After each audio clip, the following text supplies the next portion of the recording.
Sa dami ng mga kumpanya ngayon sa industriya ng network marketing, paano mo malalaman kung alin ang tama para sa iyo? Alamin ang ilang mahahalagang tips kung ano ang hanapin sa isang network marketing company na iyong sasalihan. Panoorin ang bidyong ito hanggang sa dulo mga ka-PH dahil ito ay malaking tulong sa gagawin mong malaking desisyon sa iyong karir sa buhay.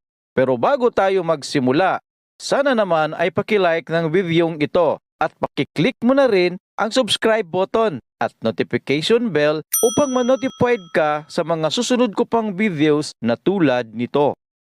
Number 1.